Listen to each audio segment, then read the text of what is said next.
The Battle of the Nile, fought on the 1st of August 1798, saw the Royal Navy under Horatio Nelson achieve a stunning victory over the French.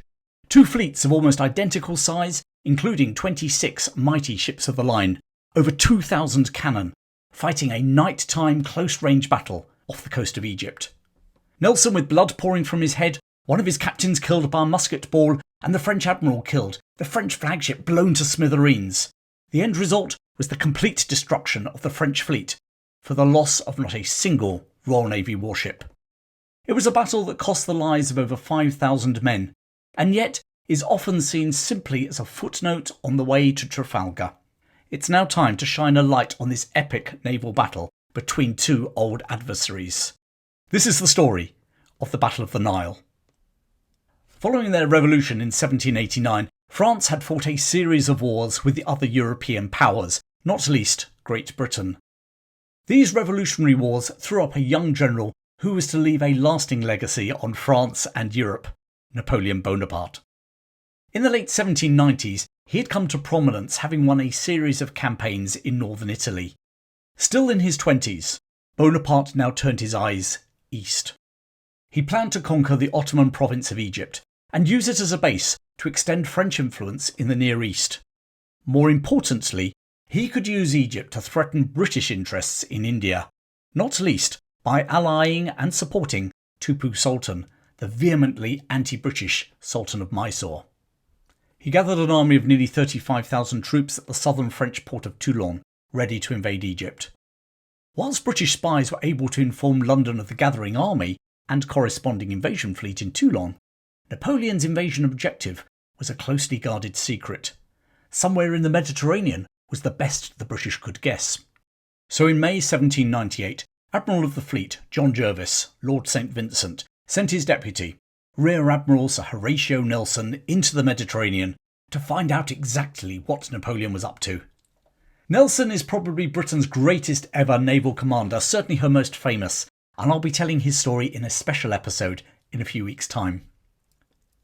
Nelson departed Gibraltar on the 9th of May on board his flagship, HMS Vanguard. Built in 1787 at Deptford on the River Thames, Vanguard was a 74-gun ship of the line. She was accompanied by two more 74-gunners, HMS Orion and HMS Alexander, along with 4 frigates and a sloop. However, just a week after entering the Mediterranean, Nelson's fleet was hit by a storm. His own flagship, HMS Vanguard, was dismasted and his frigates were blown west. Losing touch with Nelson, they sailed back to Gibraltar. Meanwhile, the stricken Vanguard had to be towed by HMS Alexander towards a port in Sardinia for repairs. Incredibly, the repairs took a lightning 4 days, and Nelson put to sea again. In one of those twists that history often throws up, just 1 day before the storm, Napoleon had left Toulon with his massive fleet and army. News of the departure was signalled to Admiral St Vincent, and he immediately sent 10 more 74-gun ships of the line to reinforce Nelson. Rendezvousing with Nelson, they presented an equal match for the French convoy. The problem for Nelson was, where exactly was Napoleon Bonaparte heading? The British got their answer on the 9th of June, when the French arrived off the island of Malta. Seizing control of the island from the Knights of St John, who had ruled it for about 270 years, he set sail for Egypt on the 19th of June. Nelson now set off in pursuit, still unsure of the final destination. However, liaising with his captains, he took an educated and correct guess at Egypt. Nelson sailed the most direct course for the Egyptian coastal city of Alexandria, the obvious landing place as it was the only port large enough to offload 30,000 French soldiers. His fleet arrived off the port on the 28th of June and nothing. The harbour was completely empty. Bemused local Ottoman officials informed Nelson there'd been no landing. Perplexed, he headed north towards modern-day Turkey. Where was Bonaparte? The answer was that Nelson, in his haste to get to Egypt, had actually overtaken Napoleon's lumbering convoy. Indeed, it subsequently transpired that on the night of the 22nd of June, the two fleets had just been miles apart, passing like, ships in the night. In one of those many sliding door moments in history, the French invasion force arrived off Alexandria the day after Nelson had departed. Napoleon proceeded to disembark his massive army, and then just 3 weeks later, on the 21st of July, he defeated the Ottoman Mamluk-led army at the Battle of the Pyramids. Meanwhile, having cruised around the eastern Mediterranean, Nelson arrived back in Sicily, only to be given the bad news about the French invasion of Egypt. Ever a man of action, Rear Admiral Sir Horatio Nelson now turned his fleet around and headed east. Along with his 13 74-gun ships of the line, he was accompanied by 2 smaller vessels, the 50-gun HMS Leander and the 18-gun brig HMS Mutine. The latter had recently been captured from the French and was now the first command of a certain Lieutenant Thomas Hardy. 29 years of age, Hardy had joined the Royal Navy as a midshipman when he was just 12. He would go on to captain Nelson's flagship HMS Victory at the Battle of Trafalgar. Nelson's fleet arrived at Alexandria on the 1st of August. This time they found it crammed with French transport ships. But no French warships. Where were they? Was Nelson sailing into a trap? The answer was no. What with the number of transport ships and the narrowness of the harbour, the French admiral, 45-year-old Francois-Paul Bruet, had moved his fleet about 20 miles east along the coast to Aboukir Bay. Admiral Bruet believed that the bay, with its shallow shoals, provided a strong defensive position for his 17-ship fleet.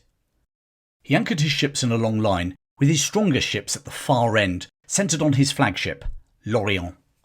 The 120-gun L'Orient was captained by Commodore Luc-Julien Joseph Casabianca. Like Bonaparte, Casabianca was a Corsican, and he was accompanied by his 10-year-old son, Giocanti. And before you think that naval ships were no place for a 10-year-old, remember that on the Royal Navy's 74-gun ships of the line, there would usually be around 15 midshipmen, many of whom joined at the age of 12, like Lieutenant Thomas Hardy, who I mentioned just now. Different times.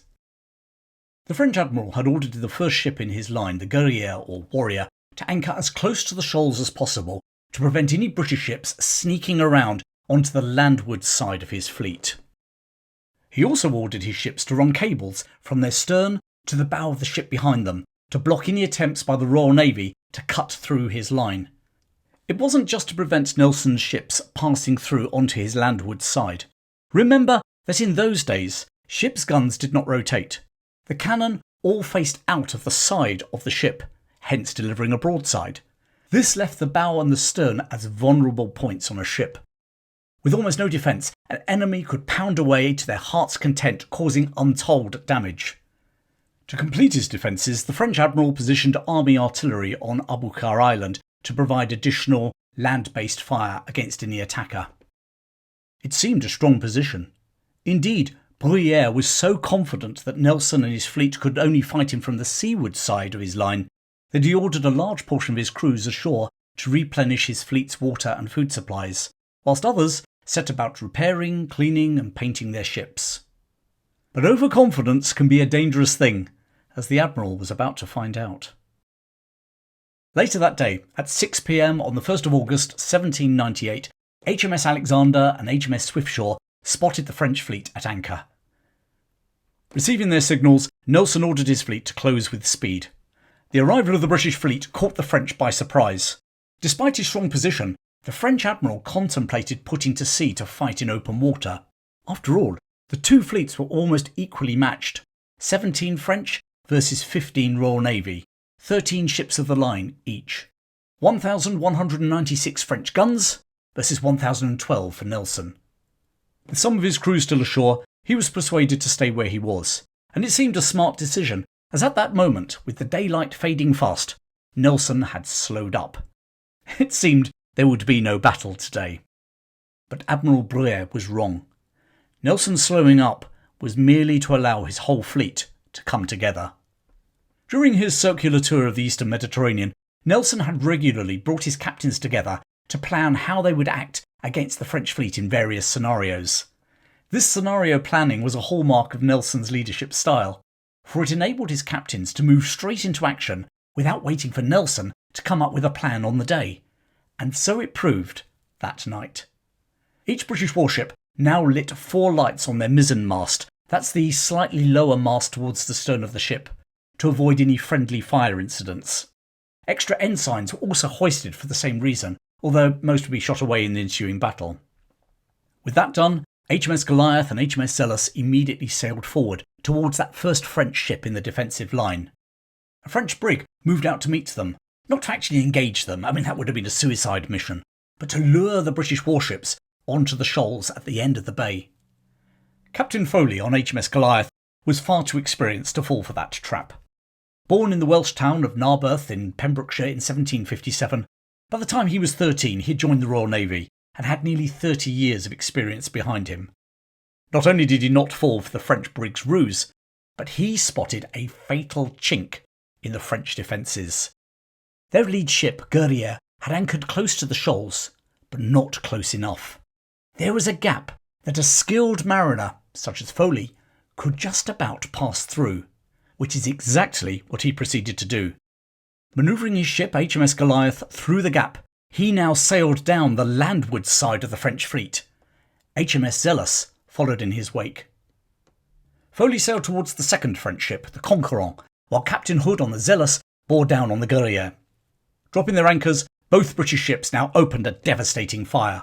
Within just 12 minutes, the Guerriere had been disabled.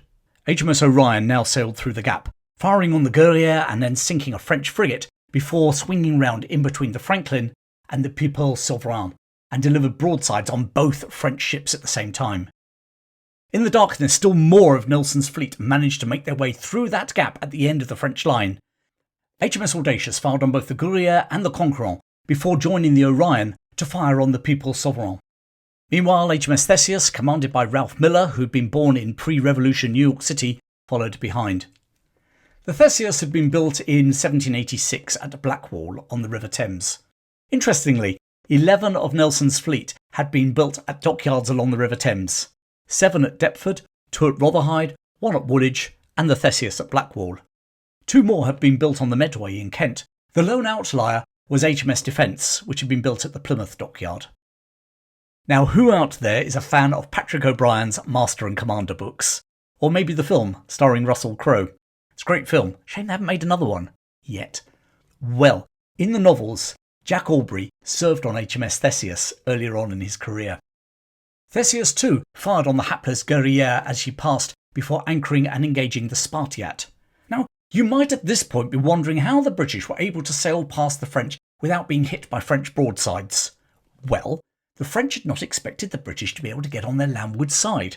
Consequently, none of their guns had been run out prior to the action.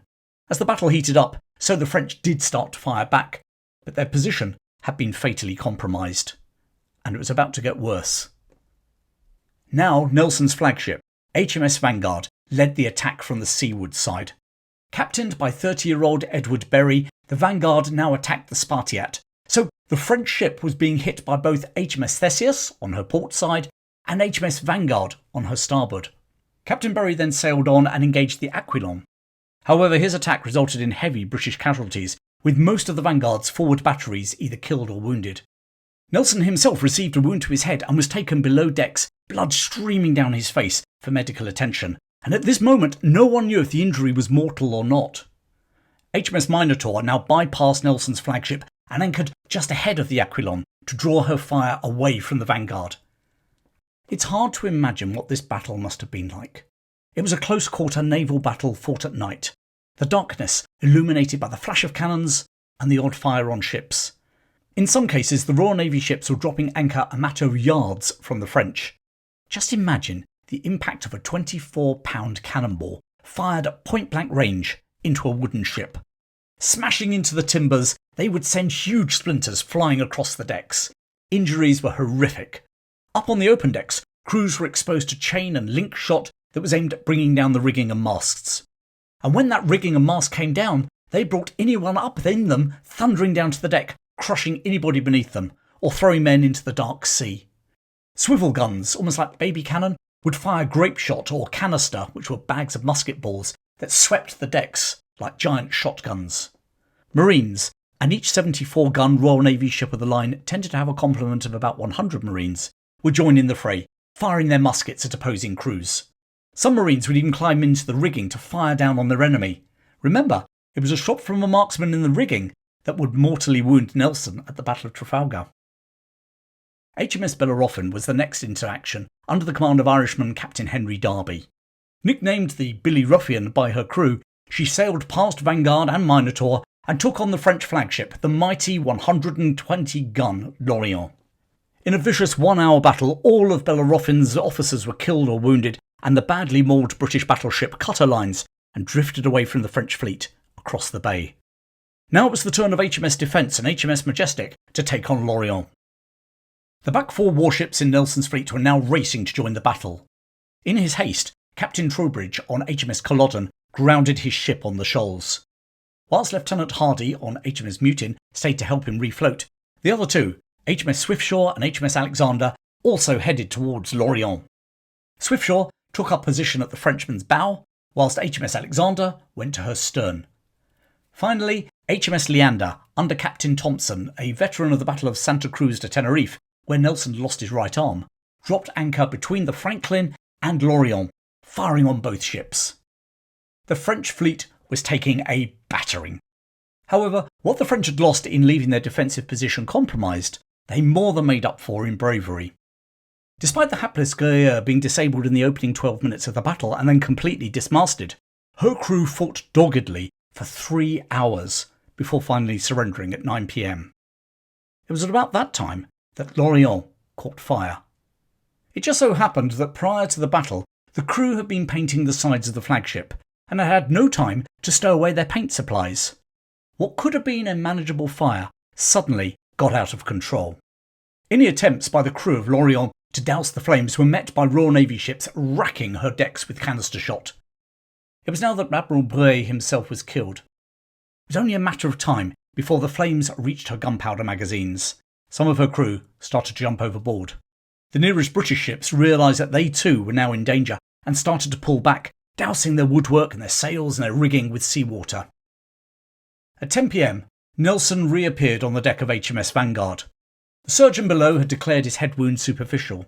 However, he would carry a very visible scar on his forehead for the rest of his life. His arrival was almost providential.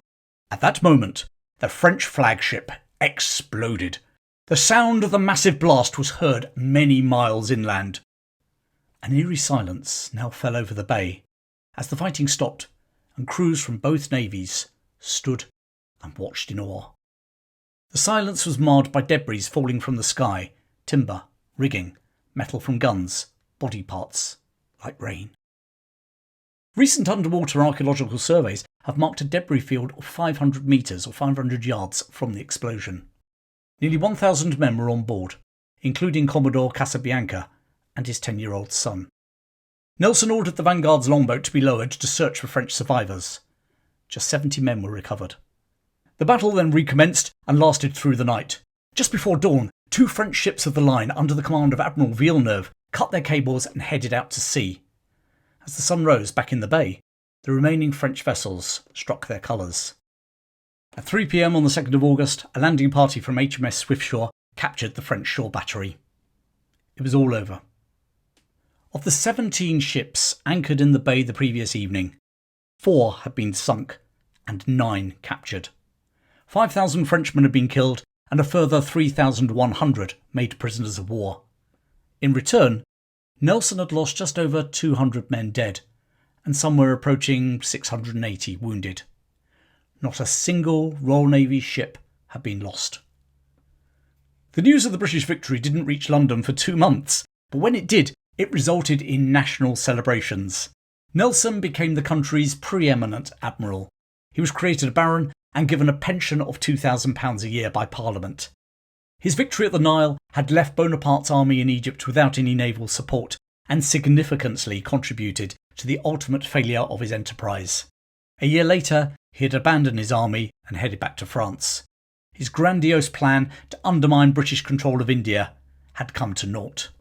No wonder that Nelson also received gifts from both the City of London and the East India Company.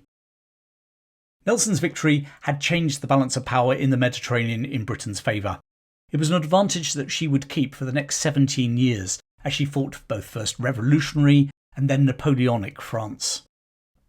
On the night of the 1st of August 1798, 2 equally matched fleets met in battle, Each fleet had 13 mighty ships of the line.